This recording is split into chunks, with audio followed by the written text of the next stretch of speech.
Hello everyone. Today we'll discuss the events that occurred in 2016 in Maine. 34-year-old Valerie Tieman disappeared from the Walmart parking lot while her husband Luke was shopping. When he returned to the car, Valerie was nowhere to be found. The police started an investigation immediately after being informed of her disappearance. However, it soon took an unexpected turn. Valerie Joy Harmon was born in Salem, Virginia on December 31, 1981, to Sarah Jean Sampson Harmon and Jean Allen Harmon. Valerie grew up in Greenville, South Carolina, and graduated from Hampton Park Christian School in 2000. She completed her cosmetology degree at Bob Jones University. She was known for her warm, friendly smile and outgoing personality. Valerie was known for her love of drama and speech. She enjoyed music and played the piano and flute. Valerie used cosmetology skills in salons, spas, and pageants. She supported others by helping them do and look their best. Valerie was in a relationship with a guy named Matt Gutschau. They met through a mutual friend when Valerie was about 22 years old. They were too different in many ways. Valerie was outgoing and cheerful, while Matt was more withdrawn. But this difference was not a problem for them. In 2004, Valerie and Matt got married. After the honeymoon, they started living in Matt's small house, and everything was perfect at first. But over time, Valerie's parents began noticing changes in her behavior. Matt controlled his finances very strictly. Therefore, Valerie had to open a separate bank account to have some personal savings. The more time passed, the more Matt's behavior changed. He tried to control all aspects of Valerie's life and blamed her for all his and their family's problems. She put up with a lot of things and endured a lot of emotional pain. But any patience has its limits. 10 years later, Matt and Valerie divorced. She wanted a fresh start. Luke Tieman became a new chapter in Valerie's life. He helped Valerie forget about past problems. Luke served in the Army for 10 years. He was in Iraq and Afghanistan, and Valerie saw him as a reliable man who loved her. Relatives started noticing that Valerie looked happy again. She'd become as cheerful and smiling as she was 10 years ago. On June 6, 2014, Luke and Valerie got married. They started living at Luke's parents' house in Fairfield, Maine. Valerie's parents lived in South Carolina at the time. In August 2016, Luke and Valerie returned to Maine after visiting her family in South Carolina. On August 18, 2016, Valerie's mother, Sarah Jean Harmon, had the last conversation with her daughter via text messages. On August 24, 2016, several people saw Luke with a woman he had started chatting with on Facebook a week before. On the night of August 24, 2016, Luke Tieman and this woman engaged in intimate relations, and it seems that Valerie found out about it. That night, Valerie called Luke 31 times within 5 hours. On August 25, 2016, a mutual friend of Luke and Valerie contacted the latter via Messenger. A friend informed Valerie that Luke was getting caught up in other women and saying they were separated. In response, Valerie sent several messages saying that Luke broke her heart, but it would all work out because God has a plan, and that Tieman would never find a better woman than her, and that he had lost her. The next day, on August 26, 2016, Luke Tieman moved into the house of a woman with whom he was having an affair and informed her that his wife Valerie had run off with another man. Valerie used to call her parents in South Carolina every week, but now they couldn't contact their daughter for more than a week. She did not respond to their calls or text messages. Unable to contact their daughter, Sarah Jean and Alan Harmon decided to talk with Luke. They texted him and asked how he and Valerie were doing. Luke responded the following day stating, "We are good, thank you. Love her so much." Another 13 days have passed, but Valerie's parents still can't contact her. So they call Luke's father. The man's answer shocked them. Luke's father said they hadn't seen Valerie for about 2 weeks and that she was missing. He also asked Valerie's parents what he should do with her things. After that, Alan called Luke Tieman and asked why he hadn't told them their daughter was missing. Tieman stated, I was waiting for her to contact you because I still would never badmouth her. I still love you all." Luke said Valerie had run off with another man, and he thought she would tell her parents that they had broken up. Sarah Jean and Alan knew it wasn't true. It was not at all like their daughter's behavior. They were sure that Valerie couldn't have done that. Moreover, they believed she would have called them because she knew they would worry. The next day, September 9, 2016, Alan filed a missing persons report with the Fairfield Police Department. Detectives started an investigation by visiting Luke Tieman's parents, where Valerie had lived. They talked to his mother, Laurel Tieman, who informed them she didn't know where Luke and Valerie were. Thus, the detectives left without learning any new details. Laurel Tieman was an overbearing woman, and Valerie's parents believed it was not easy for their daughter to live with her under the same roof. After 2 weeks of Valerie's absence, Laurel packed all her belongings in garbage bags. It was a clear representation of Laurel's attitude towards her daughter-in-law. She wasn't worried about Valerie at all. All she wanted to do was get rid of her things so they wouldn't occupy space in the house. The police wanted to find Luke Tieman and ask him a few questions, but they couldn't locate him. He didn't show up at his home, and his parents said they didn't know where their son might be. However, 5 days after Valerie's disappearance, Luke called the police himself. He said that he had heard the detectives wanted to talk to him. They asked him about Valerie, and when and under what circumstances he had last seen her. Luke's answer was very odd. According to him, about 2 weeks ago, he and Valerie stopped by the local Walmart to buy some food. Valerie stayed in the parking lot in the car while he went shopping. When he bought everything he needed and returned to the car, Valerie was nowhere to be found. Luke explained that when he left the store and found that Valerie was not there, he called and texted her, trying to find her and telling her he would take her back. Luke also said that his marriage with Valerie was coming to an end. According to him, Valerie once mentioned another man during a conversation, and he believed that she was cheating on him with this man. Luke didn't know the man's name or address. He thought Valerie had run off with him. Valerie's family had never heard of anyone other than Luke Tieman in her life. The police appealed to the public through the media. They posted a photo of Valerie and asked anyone who has seen her in the last few weeks to report it. For detectives, this whole story seemed strange, starting with her disappearance from the Walmart parking lot and ending with her belongings being put in garbage bags. Another odd factor was that Luke Tieman didn't do anything to find his wife. Perhaps he was too busy being with another woman. Investigators went to the Walmart where Luke and Valerie were on the day of the latter's disappearance. There were surveillance cameras both outside and inside. Therefore, Luke's story was easy to check. The investigators spent more than an hour looking at the CCTV footage. There was a surprise waiting for them. They did not see Luke Tieman, his red pickup truck, or Valerie on any of the recordings. That meant that Luke had lied to the police. Now the police knew he was hiding something. The investigators decided to talk with Luke in person. However, they did not disclose all the information that they had. They assumed that he would blab or change some details in his testimony. Luke's relationship with another woman, Billie Jo Goodman, was not a secret to anyone. He didn't deny that he was cheating on Valerie. He said his relationship with Billie Jo was an attempt to get over the breakup with Valerie. This woman had several failed relationships, but when she met Luke Tieman, she thought he was the man she could build a future with. Thus, the investigators now had another question to answer.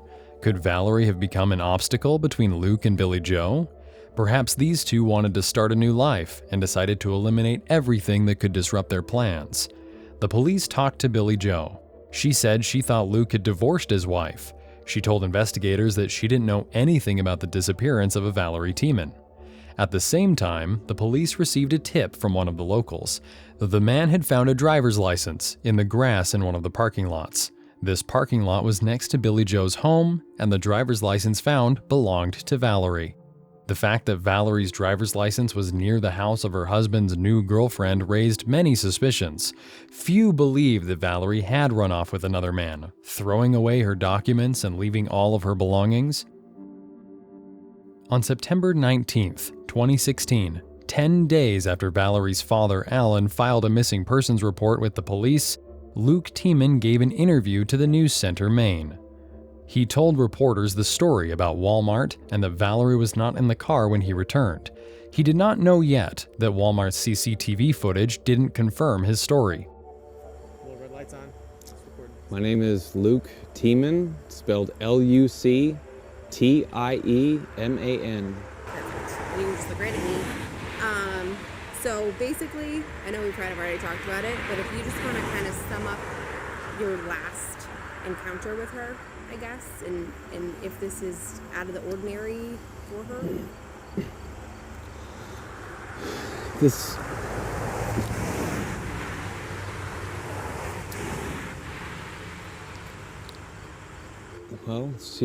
I didn't tell you this yet, but she wanted to, the night she left, she was looking for her truck keys, which I don't know where the other set is. So she probably still has it. And then she said she was gonna take the truck and leave and never come back when I asked her what she was doing. And I said that, don't do that, I'll go with you. And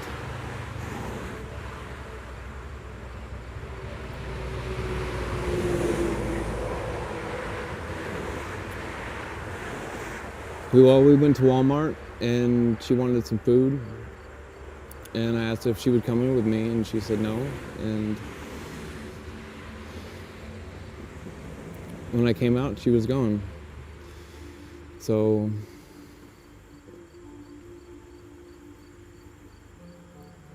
I just want her back. Her family wants her back.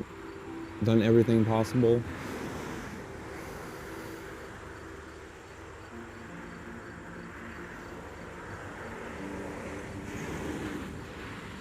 So I guess before you guys went to Walmart, just so I'm making sure I understand it, you had the conversation. She had said, I want to leave, I'm never coming back. And then, no, let me go with you. So you didn't know where she was going at the time. You're just like, let me go with you. Ended up at Walmart for some food, and she was gone. I mean, I guess, what was going through your head at that time to come back out and have her not be there after you just had that conversation?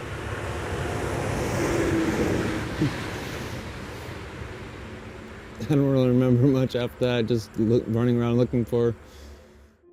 Each of you has undoubtedly made your own conclusion after listening to what Luke Tieman says and how he behaves. The next day, September 20th, 2016, this case took an unexpected turn. Detectives obtained a search warrant for Luke's parents' property in Fairfield. After all, this was the last known place where Valerie lived. Police dogs trained to detect human remains were involved in the search. The plan was to check the house, the land lot, and his stream. About 5 minutes into the search, a police dog found something in the woods behind the Tieman family house. Digging the soil with his hand, the officer saw a shoe sticking out of the ground. Other officers joined him and, wearing gloves, started digging too. They dug up a woman's body, which was wrapped in a blanket and buried along with a set of strange items. These items included a bag of potato chips, a bottle of Gucci perfume, a package of sweet tarts, a flannel shirt, a mason jar, a handwritten note, and an item that wasn't discovered until the evidence was being packaged for trial, a wedding ring. Sergeant Scott Bryant, chief of Maine's evidence response team, testified that he had found the ring while dealing with the contents in the mason jar. There was dirt, flower stems, and twigs inside. I heard a thud and knew there was something heavy in the envelope, Bryant said. It wasn't specified who the ring belonged to or if it was a man's or a woman's. However, Bryant stated that the found ring was much bigger than his own wedding ring. The handwritten note found with Valerie's body was worn and dirty, but the police were able to make out what was written. "For my one and only Joy, flower forever," the note said. "I love you, Valerie Joy T. Rest in peace with my heart and Jesus. Can't wait to see you again." The note was signed Lukey Bear. In a recording with police, Tieman told officers that Lukey Bear was her nickname for him. That's how he signed several other notes found in Valerie's purse during the investigation. All of these items linked Luke to Valerie's death. The body was taken to the office of the forensic medical examiner for an autopsy and identification. Unfortunately, Sarah Jean and Alan Harmon had to fear the worst news any parent could hear. The body found behind the Tieman family house really belonged to their daughter, Valerie. Valerie and Luke weren't the only people who lived in that house. His parents and younger brother Sam lived there too. In the barn, detectives found landscaping tools that belonged to Sam. These tools were used to dig the burial site for Valerie. In the barn, detectives also found a device for using a prohibited substance. Soon after, detectives found out that Luke's younger brother Sam used illegal substances. Valerie told her parents about it when she visited them in South Carolina. The police had to find out if Sam Tieman was also somehow involved in Valerie's death. Moreover, during a search of Luke's parents' bedroom, investigators found a .45 caliber handgun, which, as it later turned out, Luke Tieman purchased in 2015. Luke's parents told investigators they had no idea Valerie was buried near their house. Of course, it's hard to believe that this was true. Around the same time that Valerie was found, investigators found Luke and his new girlfriend, Billie Jo. Luke Tieman was arrested and taken to the police station for questioning. He told investigators that Valerie had used illegal substances and died almost a month ago, on August 25th, of an overdose. Allegedly, Luke did not want Valerie's parents to know that their daughter was using illegal substances. That's why he didn't tell them anything. Her husband did not call 911 because he knew that they wouldn't help her. After all, she was already dead. Instead, he left Valerie lying in bed until evening. When it got dark outside, he wrapped her in a blanket, put a note there, and took her to the woods behind the house. Then, Luke and his brother Sam dug a hole where they buried Valerie. According to Luke, Valerie had not suffered any physical injuries before her death. However, the autopsy results showed that Luke Tieman was lying. No traces of banned substances were found in Valerie's blood. There were only traces of prescription drugs. But that wasn't the most surprising thing. Valerie's cause of death was 2 bullet wounds, one to the head and the other to the neck. The ballistics examination showed that the bullets extracted from Valerie's body were fired from a .45 caliber handgun. It matched the gun that investigators found during a search of Luke's parents' bedroom. He did not deny that he had bought the gun about a year ago, but said he bought it for his father. He claimed that he didn't know Valerie had been shot. 32-year-old Luke Tieman was charged with taking the life of his wife, 34-year-old Valerie Tieman. During the investigation, the police could not find evidence of the involvement of his parents and younger brother. Luke said Sam helped him bury Valerie's body, but according to the police, he was not at home at the time. And we'll probably never know whether his parents knew or were involved with what had happened to Valerie. Still, it seems rather strange that they didn't hear 2 gunshots. On April 2, 2018, opening statements began in Somerset County Superior Court in Skowhegan, Maine, beginning a 5-day trial. Luke pleaded not guilty, saying someone had framed him.